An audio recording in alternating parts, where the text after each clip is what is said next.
Lời nguyền lỗ ban. Quyển 1 chương 12, đường trong gương. Lỗ Nhất Khí thở phào một cái, đậy lại chiếc chụp đèn. Lỗ Thịnh Hiếu đưa tay đỡ lấy nó, xoay phần đế một vòng, chiếc đèn liền xẹp xuống như một cuốn sách, dễ dàng đút vào trong ngăn kéo nhỏ trên hòm gỗ. Họ đều im lặng, có một số điều chưa chắc có thể biểu đạt rõ ràng bằng lời nói. Họ tiếp tục men theo vách tường đi về phía trước. Khi đã đi được khoảng hơn 20 bước, Quỷ Nhãn Tam đột ngột kêu lên, không được rồi, vệt máu quay lại. Lỗ Thịnh Hiếu nghe thấy vậy, vội vàng kéo Lỗ Nhất Khí lại nói nhỏ, từ từ quay lại, chú ý xem xung quanh có gì thường không. Thế là ba người chậm chậm nhích về phía sau. Khi lùi lại được khoảng 2 thước, Lỗ Nhất Khí đột nhiên cảm thấy có một thứ gì lay động. Phía trước có một cái bóng màu xám lướt qua trước mặt cậu. Giật mình, theo bản năng nắm chặt lấy báng súng trong túi vải. Cái bóng trông quen quen, dường như cậu đã nhìn thấy ở đâu đó. Song ngay lập tức cậu cực lực gạt bỏ suy nghĩ này, đó là điều không thể. Trước mặt cậu không có một người nào, vậy cái bóng đó ở đâu ra? Hơn nữa, nếu cái bóng đó thực sự tồn tại, thì hướng đi của người này là từ phía hồ nước ngoài lan can đi thẳng vào trong bức tường như vậy. Cái bóng đó liệu có phải là người hay không? Là cậu hoa mắt hay chỉ là ảo giác? Thấy rồi chứ? Tiếng bác cậu hỏi nhỏ phía sau. Thấy rồi à? Cậu trả lời đúng là không phải cậu hoa mắt, nhìn cây cột phía trước kia, xem có gì không? Bác cậu nhắc nhở đúng rồi, bây giờ họ đang cần phải tìm lối thoát. Mặc kệ cái bóng đó là yêu ma quỷ quái gì, cứ thoát khỏi hành lang này trước đã rồi tính. Lỗ Nhất Khí quan sát một lát rồi đi về phía cây cột trước mặt. Tại chỗ họ bị ngăn lại khi nãy đã vỡ mất 2 viên gạch, bởi vậy trong phạm vi 2 tổ hợp bước chân, họ có thể đi lại thoải mái. Giờ đây, trong đoạn hành lang này, 2 viên gạch xanh nhô lên cũng đã bị đạp vỡ, như vậy họ cũng sẽ có thể tự do di lại. Nếu nói rõ hơn, tức là gạch vỡ, khảm diện cũng được phá giải. Giờ đây, đoạn hành lang trước mặt họ chỉ là một con đường bình thường, chỉ hơi nhấp nhô chút đỉnh. Bác cậu đã nói đúng, đây không phải là Điên Phốc Đạo. Trong 4 tự quyết của Điên Phốc Đạo, nếu mất đi một, 3 quyết còn lại vẫn hoạt động như thường, nhưng con đường này lại khác. Một quyết bị mất thì cả 4 quyết đều bị phá. Xem ra nó đúng là được thiết kế chuyên để đối phó với những khảm tử gia am hiểu Điên Phốc Đạo. Cách bố trí này không những có tư duy độc đáo về mặt kỹ nghệ, mà còn ngầm hợp với cách cục thỉnh quân nhập ung trong 72 cách cục của Kỳ Môn Độn Giáp. Mời ngài vào trong vò, tức là bày sẵn mồi nhử cho đối phương tự chui đầu và cạm bẫy. Đã tới trước cây cột, Lỗ Nhất Khí cẩn thận sờ lần một hồi, song do quá tối, nên cậu định lôi viên đá huỳnh quang 34 ra để nhìn cho rõ. Đúng vào lúc cậu sắp lôi được viên đá ra, thì một cái bóng lại lướt qua trước mặt. Có lẽ vẫn là cái bóng màu xám khi nãy, song lần này, nó đã không còn hoàn chỉnh như trước, mà chỉ có nửa thân trên, không có chân. Vẫn là xuất hiện từ trong hồ nước, lướt qua hành lang rồi chui vào trong bức tường mất hút. Lần này, cái bóng trông càng rõ ràng hơn nữa. Lẽ nào trong căn nhà quả thực có thứ âm tà gì đó vẫn chưa chịu nhập âm phù luân hồi? Tuyệt đối không thể, bởi vì có một người vẫn chưa lên tiếng. Là ai vậy? Quỷ Nhãn Tam. Hắn là cao thủ phái dời mộ, tinh thông đạo thuật Mao Sơn, giỏi nghề xua tà đuổi quỷ.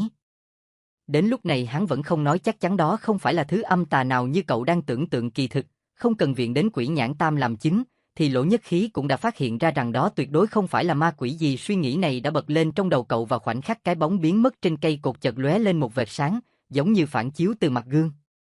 Lỗ Nhất Khí lôi viên đá huỳnh quang ra, tiếp tục quan sát cây cột. Quả nhiên, tại nửa phía trên của mé ngoài cây cột có một thanh đồng, trơn bóng và sáng loáng như một mặt gương. Do thanh đồng khá nhỏ, lại bị găm chìm vào chỗ nhô ra trên mé ngoài của cây cột gỗ xù xì, nên nếu đứng từ bên trong hành lang sẽ không thể phát hiện ra nó. Cho dù có dùng tay sờ, chỉ hơi sơ ý một chút cũng rất dễ bỏ qua. Lỗ Nhất Khí đưa viên đá huỳnh quang lướt qua phía trước thanh kim loại. Cậu lập tức hiểu ra rằng đây có lẽ là một chiếc gương nằm trong một hệ thống nhiều tầng gương phản chiếu, bởi vì trên khối đá Thái Hồ tại Phương Ly trong hồ nước cũng xuất hiện một đốm sáng đang chuyển động.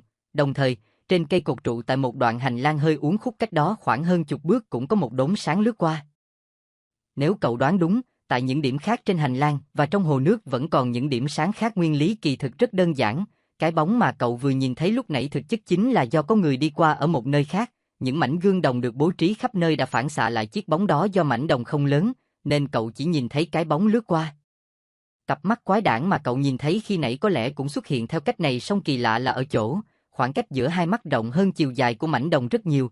Nếu muốn cả hai con mắt cùng được phản chiếu đến, thì đối phương chắc chắn phải nhìn nghiêng vào mảnh đồng. Nhưng nếu như vậy, cặp mắt xuất hiện trên chụp đèn thủy tinh sẽ không nhìn thẳng vào Lỗ Nhất Khí như khi nãy.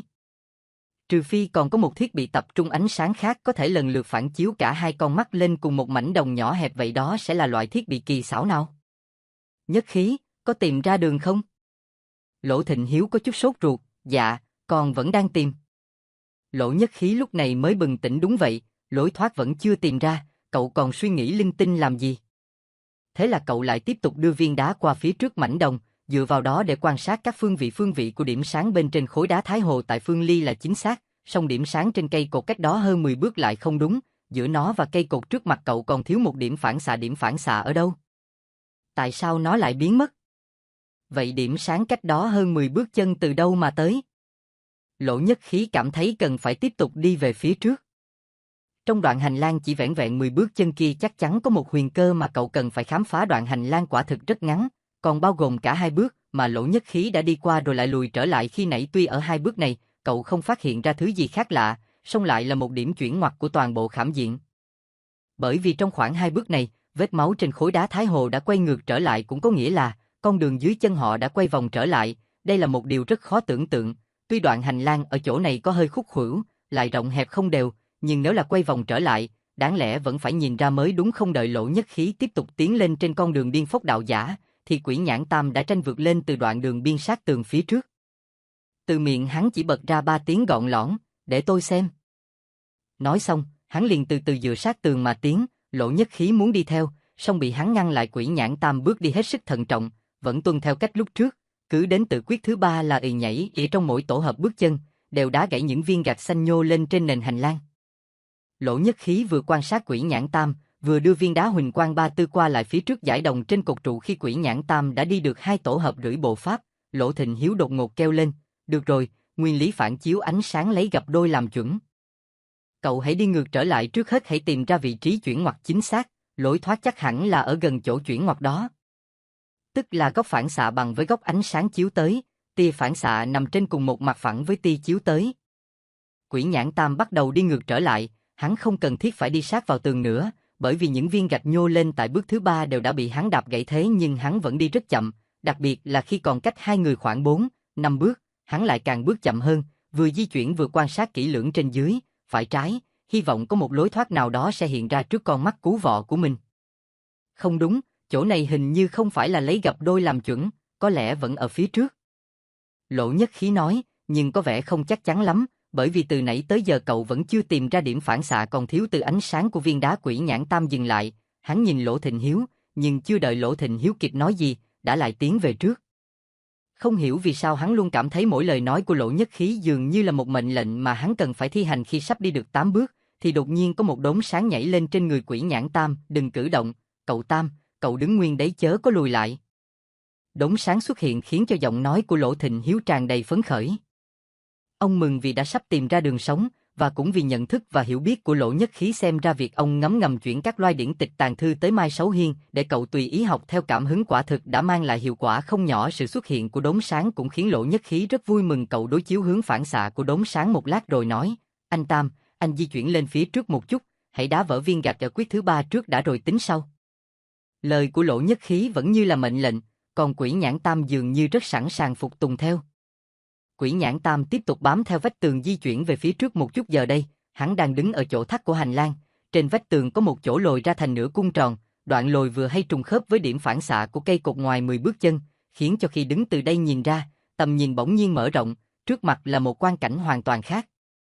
Quỷ Nhãn Tam chưa quan sát kỹ tình hình xung quanh, mà đưa chân đá gãy viên gạch trước. Hắn dồn sức vào chân đạp mạnh, thân người liền ngã về phía sau. Đáng lý ra có thể tì vào vách tường để đỡ lấy cơ thể, nhưng không hiểu sao, chỉ thấy cả thân người Quỷ Nhãn Tam trượt nghiêng theo vách tường đổ xuống, chốc lát biến mất tăm trong vách tường.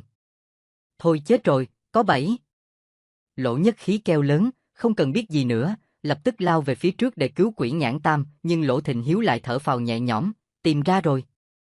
Con tim đang như treo ngược vì lo lắng của ông cuối cùng đã trở về vị trí. Tuy hành lang yến quy ở đây được thiết kế tinh diệu hơn nhiều so với hành hang mà ông đã lạc vào hơn 20 năm về trước, song vạn biến vẫn không lìa tông. Nếu đánh dấu được trên cột trụ chính giữa, chắc chắn sẽ tìm ra chỗ khuyết, lối thoát sẽ ở gần chỗ khuyết đó. Khối đá Thái Hồ cũng giống như cột trụ Thất Phong năm xưa, đều dùng để làm rối loạn tư duy và thị giác, song do ký hiệu lần này không được đánh dấu tại điểm chính giữa trên cột, bởi vậy, lối thoát có hơi lệch một chút so với điểm chuyển ngoặt. Nghĩ đến ký hiệu, Lỗ Thịnh Hiếu lại nhớ tới lão mù, ông ngoảnh đầu nhìn về phía hồ nước, một nỗi đau xót nghẹn lại trong lòng ngực. Có đường, đi chứ? Lỗ Nhất Khí còn chưa kịp chạy đến nơi, Quỷ Nhãn Tam đã như một bóng ma ló đầu ra khỏi bức vách, hỏi đi thôi, ở những nơi thế này, những con đường bất ngờ chính là đường sống, khó là ở chỗ tìm không ra. Lỗ Thịnh Hiếu trả lời Lỗ Nhất Khí cất viên đá huỳnh quang ba tư vào trong túi vải, quay lại dìu bác đi về phía trước. Đến sát chỗ đó, quan sát kỹ liền phát hiện ra rằng, phía sau chỗ tường lồi hình nửa cung tròn, có một đoạn tường nhọn, mặt bên trong là đường thẳng, mặt bên ngoài là đường chéo. Quỷ nhãn tam đã trượt vào trong tường từ mặt thẳng ở bên trong của đoạn tường. Ở bên trên lối vào có lắp 2 tấm gương đồng hình vuông cao lớn. 2 tấm gương đồng đã phản chiếu phần tường lồi ra, hòa thành một thể với phần vách tường ở phía trước và sau nó, khiến cho mọi người khi đi qua phần tường lồi ra, tự nhiên sẽ men theo mé bên ngoài của đoạn tường mà đi xéo về phía trước, nhưng kỳ thực đó chính là chỗ quay vòng trở lại, đồng thời lại nhầm tưởng rằng mé bên trong là một vách tường liền khít, mà không biết rằng có đường đi ngầm ở bên trong.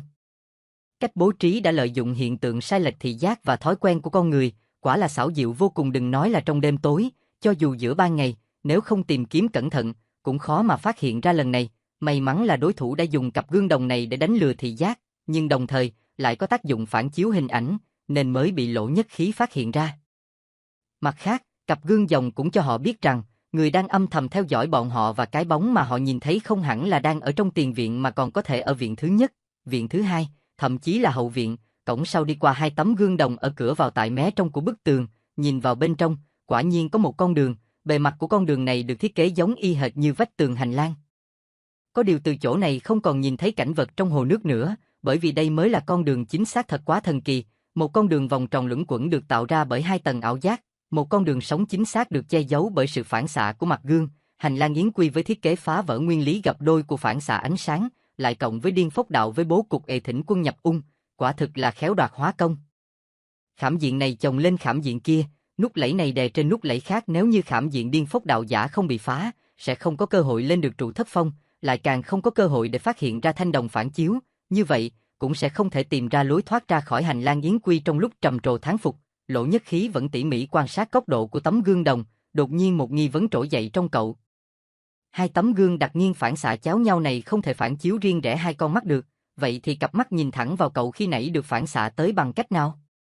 Thế nhưng giờ đây không phải là lúc để nghiên cứu về việc đó, bác cậu đang giục cậu đi mau. Trời đông nhanh tối, chưa hết canh 1 họ đã mở được cổng chính, giờ đã quá nửa canh 2, mà vẫn chưa thấy bóng dáng của ngôi nhà. Hơn nữa, phía trước chắc chắn vẫn còn rất nhiều khảm diện, cho dù có vào được đến nhà cũng chưa biết Lỗ Nhất Khí phải cần bao nhiêu thời gian mới ngộ ra được bí mật trọng đại ẩn giấu trong đó. Lỗ Thịnh Hiếu và Quỷ Nhãn Tam thì thầm gì đó với nhau, rồi họ vẫn để Lỗ Nhất Khí đi đầu tiên. Tuy cậu cảm thấy hơi ngạc nhiên, song cũng không hỏi gì. Họ đã đi đúng hướng, cổng Thùy Hoa đã không còn là một cái bóng mờ ảo nữa. Họ đi rất nhanh, thêm vài chục bước nữa đã ra khỏi hành lang. Một cánh cổng Thùy Hoa cũ kỹ hiện ra sừng sững trước mắt họ. Thiết kế cổng Thùy Hoa không hề có vẻ cao lớn và khí thế hoành tráng như cổng chính, cách trang trí cũng không quá hào nhoáng hoa lệ. Trên đầu xà tại mặt hướng ra phía ngoài của cổng Thùy Hoa được chạm khắc thành hình đám mây đơn giản, dân gian gọi là đầu xà lá gai. Phía dưới đầu xà rủ xuống 2 trụ lửng, gọi là trụ Thùy Liên. Trụ Thùy Liên ở đây lớn hơn rất nhiều so với bình thường, 2 đầu nóc sống mái cũng rất lớn, uốn cong chót vót, đầm xéo lên trời. So với toàn bộ kết cấu, trông rất thiếu cân đối, có chút gì hơi giống với đầu nóc của đại điện chốn cung đình, trong khi 2 cánh cửa bên dưới lại thấp bé nhỏ hẹp, lại càng thiếu cân xứng với phần sống nóc, trông chẳng khác nào lực sĩ cưỡi dê. 2 cánh cửa của cổng Thùy Hoa là kiểu cửa bàn cờ hay còn gọi là cửa nẹp biên. 2 cánh cửa hiện đang khép hờ, có thể nhìn thấy bên trong không có bình môn, bởi vậy đây là thiết kế cổng Thùy Hoa theo kiểu duy nhất điện nhất quyển. Cũng gọi là kiểu cổng Thùy Hoa nhị lan gánh núi. Di bình môn là một loài cửa dùng để che chắn tầm nhìn, thường được gắn liền với tường, có tác dụng tự như chiếu bích hoặc bình phong. Nhưng nó khác bình phong ở chỗ vị trí của nó là cố định, khác chiếu bích ở chỗ các cánh cửa của nó có thể di chuyển, tháo lắp được. Bên trong cổng Thùy Hoa thường có bình môn, nằm ở giữa 2 cột trụ phía dưới phần mái bên trong, bình thường luôn đóng kín, chỉ khi có khách quý đến nhà mới được mở ra. Nhất điện tức là chỉ có sóng nóc, nhất quyển tức là chỉ có một tầng mái, là kiểu cổng Thùy Hoa phổ biến và thường gặp nhất. Tấm gỗ nối liền 2 trụ Thùy Liên phía trên cổng Thùy Hoa thông thường sẽ được chạm trổ cầu kỳ, như các chủ đề Tử Tôn Vạn Đại, Tuế Hàng Tam Hữu. Song ở đợ, 2 trụ Thùy Liên lại được nối với nhau bởi một tấm ván dày, trơn bóng và đen thẫm, không có bất kỳ họa tiết trang trí nào, nhưng ở chính giữa tấm ván lại khảm một đồ hình âm dương thái cực, nhìn từ xa lại, thấy đen trắng phân minh, dường như được làm từ thép ròng và bạc trắng. 2 mắt cá âm dương sáng lấp lánh, không rõ được làm bằng chất liệu gì. Phía dưới cá âm dương treo một chiếc đèn lồng bằng giấy trắng, trong đèn ánh nến leo lét, chẳng khác gì đèn tan. Song cũng may nhờ có chiếc đèn mà Lỗ Nhất Khí mới có thể quan sát tỉ mỉ toàn bộ phần cổng từ trên xuống dưới. 2 bên cổng còn có một cặp thú giữ cửa bằng đá, thoạt nhìn tưởng là đôi sư tử, song nhìn kỹ lại không giống. Vẻ mặt của chúng trông rất tà quái, phía dưới bụng hình như còn có thêm một cẳng chân, trong đầu Lỗ Nhất Khí lại lóe lên một tia sáng, cậu lập tức nhớ lại trong cuốn ghi thập di ký, Tấn thời sự của Vương Triều Tấn có ghi chép về loài thú 5 chân, viết rằng loài thú này trông giống sư tử, song có 5 chân do bàn tay lìa khỏi cơ thể của một tộc người có khả năng tách rời thân thể ở phương Đông biến hóa ra. Cậu cảm thấy ngạc nhiên, vì thông thường loài thú này chỉ xuất hiện trên vũ khí binh đao và những nơi chém giết, sao ở đây lại dùng để trấn cổng? Trừ phi bên trong cánh cửa này thực sự là một nơi chết chóc là trước tác của vương gia Triều Tấn, thực chất cũng chưa được coi là giả sử, chỉ là những ghi chép về những chuyện truyền miệng trong dân gian, một số sự việc ít người biết đến trong thời Tấn. Hiện chỉ còn một phần tàn khuyết nơi thú 5 chân tới, hồn phách vô chủ, máu chảy thành sông thì cậu không dám khẳng định mình đoán đúng hay không, bèn thử lẩm nhẩm niệm câu thần chú trấn áp thú 5 chân trong Nghi Phục Tà Lục. Cậu muốn biết phản ứng của hai người phía sau ra sao nhưng không ai nói gì, lúc này cậu mới ý thức được rằng, đã một hồi lâu cậu không hề nghe thấy tiếng động nào từ hai người phía sau, dường như họ đã đột ngột biến mất. Tim cậu bỗng đập loạn, song cậu gắng trấn tĩnh, từ từ quay đầu nhìn lại không có gì khác thường, hai người kia vẫn đang theo sát cậu, chỉ có điều vẻ mặt của họ căng thẳng dị thường, tự như đang đối mặt với kẻ thù hung hãn. Chỉ thấy Lỗ Thịnh Hiếu tay nâng hòm gỗ, Quỷ Nhãn Tam nắm chặt vũ kim cương, cả hai giống như cây cung đang kéo căng hết cỡ, không dám thả lỏng lấy một giây. Ánh mắt của họ đang sục sạo vào từng góc tối của nóc cổng, tự như trên đấy đang có một thứ quái vật khủng khiếp sắp sửa nhảy sồ ra. Là thứ gì đã khiến cho hai con người vốn coi thường sống chết, bất chấp quỷ thần kia trở nên như vậy? Sự căng thẳng của họ khiến Lỗ Nhất Khí cảm thấy vô cùng nghi hoặc, nơi này đâu đâu cũng đầy rẫy nguy hiểm, những thứ đáng sợ có thể xuất hiện bất kỳ lúc nào, bởi vậy căng thẳng cũng là đương nhiên. Song hai người kia không những không liên tục nhắc nhở cậu điều gì, mà ngược lại, còn để cậu đi đầu tiên. Chẳng lẽ họ thực sự coi cậu là thần tiên, có thể trăm tà không sợ, trăm độc khó xâm? Thôi mặc kệ, tới đâu hay tới đó, hôm nay mình hãy cứ làm viên đá dò đường, họa phúc đã có trời định. Cậu nhủ thầm trong dạ, đây không phải là sự sốc nổi của tuổi trẻ, mà là sự dũng cảm và tự tin. Cậu ngẫm nghĩ một hồi, ý định đã quyết, bèn quay đầu trở lại, cất bước tiến thẳng về phía bậc tam cấp của cổng Thùy Hoa.